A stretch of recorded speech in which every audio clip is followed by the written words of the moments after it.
This is a clip from an earlier live stream. I know you're going to like it, so the link to the full video is down below. Check it out. I'll see you over there. That's been coming up. It was obvious to me for months and months and months. Every time it's like, you know what? I think he's associated with the military. Oh, you know, why is that the bad? video I got from this guy, apparently he was in the military. Like, I don't know what that really means, but it means something to her. That's for sure. Yeah. So Project Looking Glass, you know, I am a big conspiracy, especially when it comes to the CIA black projects and things like that. I've always been a nerd for that stuff. So I'm pretty well read on many of these things. And let me stop you for a hot second. Let me stop before you get too far. Before, we all thought she was a conspiracy theorist anyway, but now she's starting to lean into it. I don't know why that is, because I don't think that you, Gary, even though all of us like a little conspiracy, right? Everybody, it's kind of interesting. Most of your spy movies are conspiracies to some degree, shape, or form. Fast and Furious is a conspiracy, but you don't live that way. You're not living like that. Therein is the problem. You can disconnect your conspiracy from your regular life. I'm wondering why she started identifying herself as a conspiracy theorist. Well, I think there's an important delineation that needs to be made there. So, you know, look, I think there are real conspiracies, for sure. Right? I mean, there are, and really, when we're talking about CIA projects, I wouldn't even say it's a conspiracy. They're just secret projects, and some of them are nefarious. They are, and then some of them not so much, and then some of these things that we find on the internet that are just internet lore is just that. And look, out of all the different projects, there's lots of crazy projects when it comes to the CIA, and some of them are very real. Astral projection, like there's a lot of things that they do that they have dabbled in, that they have experimented with and found different results with. When it comes to Project Looking Glass, I haven't seen anything that actually determines that it's a real project. But even if it was, what we see on that one, especially when we're talking about Sumerian technology that they found, they stole, they hooked up to a computer, that is like most people that would consider themselves a conspiracy theorist wouldn't even take that particular portion of it, you know, seriously. And I do think that's the important delineation. We need to realize that, like, there are government conspiracies. There's things that we don't know about that, you know, maybe later on they're declassified. We find out about them. There's whistleblowers. There's all these things. But the problem is that there's a certain element of conspiracy theorist or demographic conspiracy theorists is that they tend to believe the craziest, you know, conspiracies or ideas that have the least amount of evidence. And that's where she definitely goes wrong with some of this stuff. And on top of that, some of these things are fun to talk about. And the other big thing that it does right now is it takes any sort of focus off of Tyler Robinson and the left. Look, that's the goal here. The goal here is, no. The left wasn't responsible for this. The Trump administration was responsible for this. TPUSA that got Trump elected was responsible for this. Erica Kirk's responsible for this.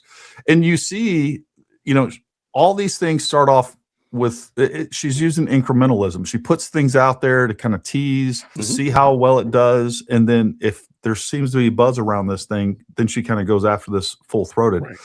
At first, we barely heard anything about Erica Kirk. As a matter of fact, I'm old enough to remember that at the beginning of this, there was a bunch of people in the Candace shop over there that were saying that Erica Kirk was the one that was feeding her. That was her source for a lot of this stuff. Erica Kirk was the one feeding her this stuff because she wanted Candace to find out who actually killed Charlie, and that, you know, the narrative was that Erica was suspicious of everybody around her, and it was Erica feeding her this information. And then I think that clearly panned out to not be true. And then she started a little bit at a time attacking Erica right around the edges. And now I kind of think she's much more direct with that and demonizing Erica. But, you know, I mean, that's kind of where she's at with all of this. But that is the problem with this. Now she's talking about how, you know, when Charlie passes under lights, they go out. He's an X-Man. He's a time traveler. You know, I mean, how many silly things have you and I have said in text messages to our friends, just joking around? Nobody would ever take them literally. I guarantee you, whatever Charlie said, talking about I'm a time traveler, he didn't mean that literally, and that's how she is now presenting it. I don't think she thinks that either, but I think for the sake of sensationalism, that's the way that she's presenting it. No, I agree with you. You're right on the money. And I'm sure in context, the time travel, we could like see the whole day's conversation or the whole week's conversations leading up to and even after that time traveler comment. It probably would make a whole lot more sense than just, one quick screenshot of a conversation. Because I'm sure if we pulled out some of our conversations, Gary, just one screenshot of it, they wouldn't make sense. There'd be no, what's the context of this? So I agree with you 100%. That's what she's been doing from the beginning. And I'm even starting to notice that a lot of the text messages that she posts, they don't look the same. Like, what kind of phone is this? Like, my phone's text messages all look the same. So even though if I went back, I scanned through and I found text messages on my phone from 2016. That's 10 years ago. They still look like the ones that I got from my kids today.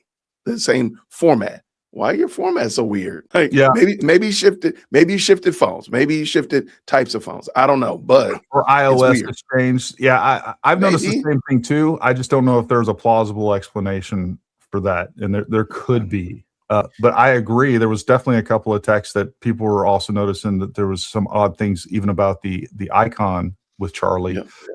I wouldn't put anything past her. I think you and I would agree that from the very beginning of this, she was not going into this with any sort of good faith intent, or at least very shortly afterwards, for sure. Somewhere in there, it developed as an opportunity to go after TPUSA, and she took advantage of that almost right away. I don't think there was ever any genuineness to say, okay, Tyler Robinson did it. I do have some questions. I got 5 questions about how Tyler Robinson did it. And therefore, I'm going to stick with the main plot. Tyler Robinson did it, but I need to get these questions answered.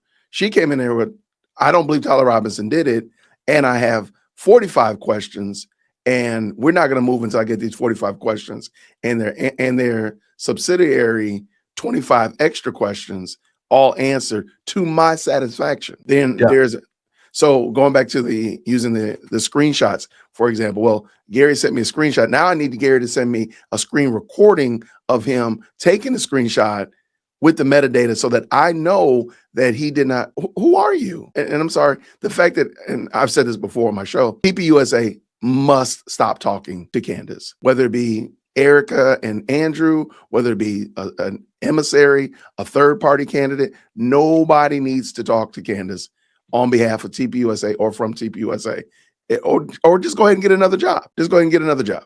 Well, I don't think she's heard from anybody from TPUSA in a really, really long time. I mean, she just burns everybody that tries to feed her information. And while there was some, a little bit of any sort of bad blood that would normally be involved with, hey, we're letting you go, you need to go do something else. There was still enough of a relationship there that they thought that, given the circumstances that Charlie was killed, that they were somebody that they could talk to and would, not turn them into murderers. That was the problem here. It's like they weren't expecting what they got from Candace. And, they thought, okay, look, this is somebody that we fired, but we've had relationships with her and she's just concerned, and rightfully so. And then so they gave her information at the beginning, not expecting for her to turn on them the way that they did and then paint them as the murderers. I mean, that was such a ridiculous thought at the time, given the circumstances. It was pretty obvious of what took place and that TPUSA wasn't involved. And I'm speaking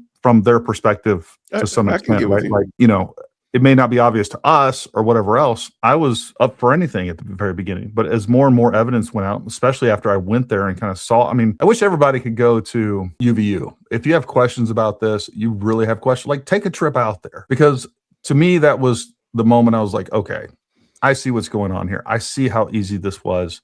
This is not as complicated as they're making it out to be. The distances of everything are so much shorter. There's no way that there was like multiple shooters. Like, to me, it was a very eye-opening moment. I know you liked that episode. This is actually a clip from a larger live stream. The link is down in the description, so you can go check it out. I hope you enjoyed it, and I'll see you down there. Grace and peace.